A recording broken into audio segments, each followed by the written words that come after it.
ओम नमः शिवाय। 13 दिसंबर को रखा जाएगा इस साल का आखिरी प्रदोष व्रत। और इस प्रदोष व्रत के समय कई शुभ योग का भी निर्माण हो रहा है। तो अगर आप व्रत रखते हो, भगवान शिव की पूजा करते हो, तो आपको दोगुना लाभ मिलेगा।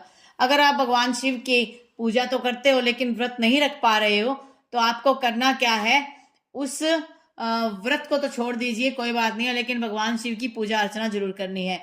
इस बार का प्रदोष व्रत जो है शुक्रवार को पड़ने के कारण इसे शुक्र प्रदोष व्रत कहा गया है। वहीं यदि आप अपने जीवन में चल रही समस्याओं से छुटकारा पाना चाह रहे हैं तो प्रदोष व्रत के दिन कुछ उपाय कर सकते हैं।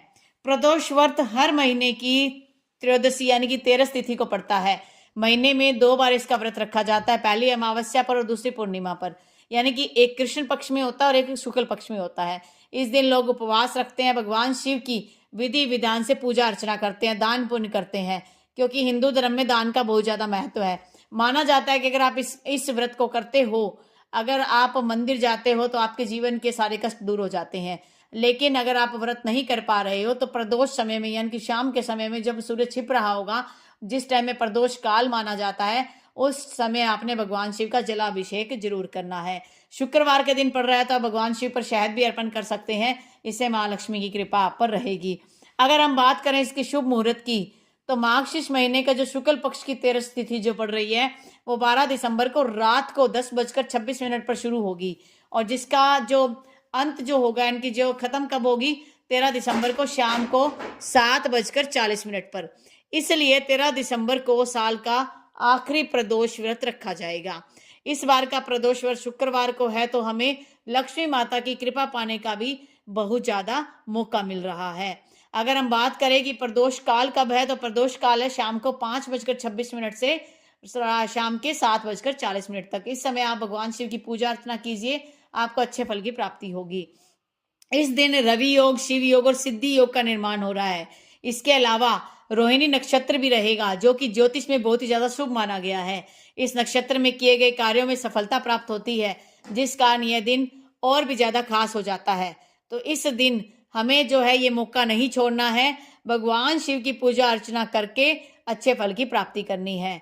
यदि आप अपने जीवन में चल रही किसी भी प्रकार की समस्या से छुटकारा पाना चाहते हैं, तो आप केसर और शक्कर जो है भगवान शिव पर अर्पण कीजिए।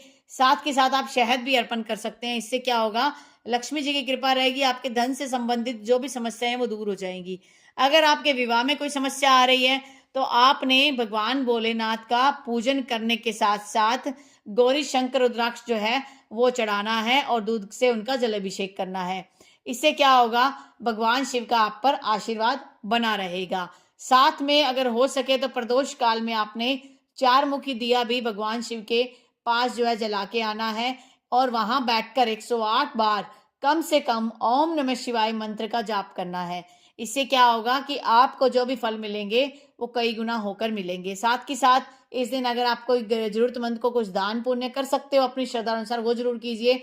मैं हमेशा ही कहती हूँ, पूजा पाठ उपाय अलग जगह है और आपके दान पुण्य जो है वो अलग जगह। अगर आप दान पुण्य भी करते हो, इन पूजा पाठ में विश्वास नहीं रखते हो, तो आपको दान करना चाहिए, किसी जरूरतमंद को कुछ देना चाहिए। इससे क्या होगा, वो व्यक्ति भी खुश होगा जिसको आपने दान किया है, वो आपके लिए परमात्मा से प्रार्थना भी करेगा कि ऐसे भैया के पास या ऐसे दीदी के पास बहुत सारा पैसा और वो हमें बहुत सारी चीजें दान में दे।